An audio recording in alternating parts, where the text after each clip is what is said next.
Before we begin, make sure you subscribe to the channel, like this video, and share it with your friends so more people can stay informed about what's happening around the world.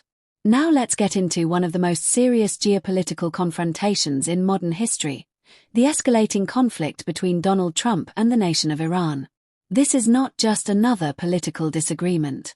This is a conflict rooted in decades of mistrust, broken agreements, military pressure, and regional power struggles. And if you're wondering how things reached this level, you're not alone. To truly understand what's happening now, we have to rewind the clock. Tensions between the United States and Iran have existed since the 1979 Iranian Revolution, but in recent years those tensions intensified dramatically. During his first presidency, Donald Trump made a decision that reshaped global diplomacy. In 2018, he withdrew the United States from the Iran nuclear agreement, formerly known as the Joint Comprehensive Plan of Action, a deal originally negotiated under former President Barack Obama. Trump argued the agreement was flawed and did not sufficiently limit Iran's missile program or regional influence. Iran, on the other hand, saw the withdrawal as a betrayal of international commitments. After pulling out of the deal, the Trump administration imposed what it called a maximum pressure campaign. Sanctions were tightened. Iranian oil exports were targeted. Financial restrictions increased. The goal was to weaken Iran economically and force new negotiations. But instead of bringing quick compromise, it pushed both sides further apart. Iran responded by gradually reducing its compliance with nuclear restrictions and increasing its uranium enrichment levels. At the same time, the Middle East became a stage for indirect confrontations. There were attacks on oil tankers, strikes on military bases, and cyber operations attributed to both sides. Each incident added fuel to an already dangerous situation. Fast forward to Trump's return to office, and tensions once again escalated sharply. Negotiations were reportedly underway through intermediaries in neutral locations. There were whispers of possible new frameworks for discussion. But diplomacy collapsed abruptly. Military action followed. The United States, under President Trump, launched significant strikes targeting Iranian military infrastructure. The administration framed the move as a necessary step to eliminate imminent threats tied to missile development and alleged nuclear acceleration. Iranian officials condemned the attacks as an act of aggression carried out during ongoing diplomatic engagement. From Tehran's perspective, trust was shattered once again. The consequences were immediate.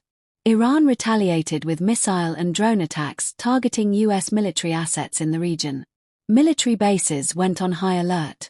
Air defense systems were activated. Naval forces repositioned in strategic waterways, including the Persian Gulf. The global community watched nervously as two powerful forces stood on the brink of a broader regional war.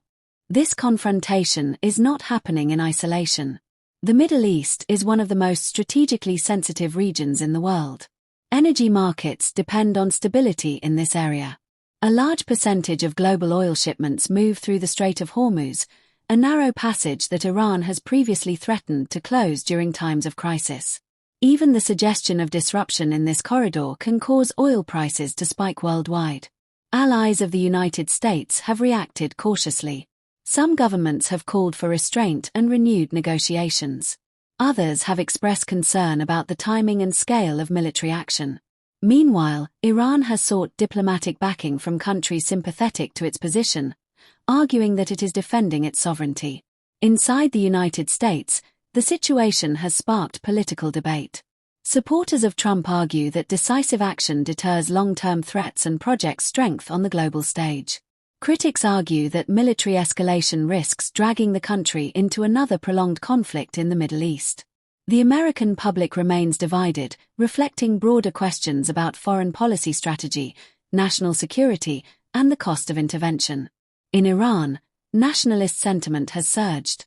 Even critics of the Iranian government have voiced opposition to foreign military strikes on their soil.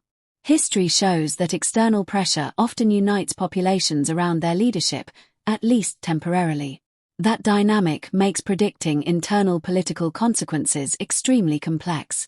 The biggest question now is what happens next. There are several possible paths forward. One scenario is continued military escalation, with both sides engaging in limited but sustained strikes designed to weaken the other without triggering full-scale war. Another possibility is a return to the negotiating table through third-party mediators. Countries in Europe or the Gulf region could attempt to reopen communication channels. There is also the risk of miscalculation, where one unintended strike or misinterpreted signal leads to rapid escalation beyond what either side originally intended. History teaches us that wars are rarely as controlled as leaders believe they will be. What begins as a targeted operation can spiral into a prolonged confrontation. At the same time, history also shows that adversaries can step back from the brink when the costs become too high. The stakes here are enormous. Regional stability, global energy markets, international alliances, civilian safety, and the credibility of diplomatic agreements worldwide. Every decision made in Washington and Tehran carries ripple effects far beyond their borders. For viewers trying to make sense of the headlines, it's important to separate rhetoric from reality. Political leaders often use strong language during crises. But behind closed doors, calculations are strategic, measured, and influenced by military assessments, economic pressures, and international reactions. So where does this leave the average person watching from home? It leaves us in a moment of uncertainty. A moment where global politics feels tense and unpredictable. A moment where the balance between strength and restraint is being tested in real time. No matter where you stand politically, one thing is clear. Conflicts between major powers shape the future of the world.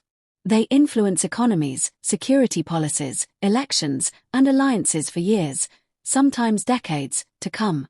As this situation continues to develop, staying informed is more important than ever. Understanding the history behind the conflict helps us interpret the present. Watching how leaders respond will help us anticipate what the future might hold. If you found this breakdown helpful, don't forget to subscribe to the channel, like this video, and share it so others can stay informed too. Drop your thoughts in the comments. Do you think diplomacy will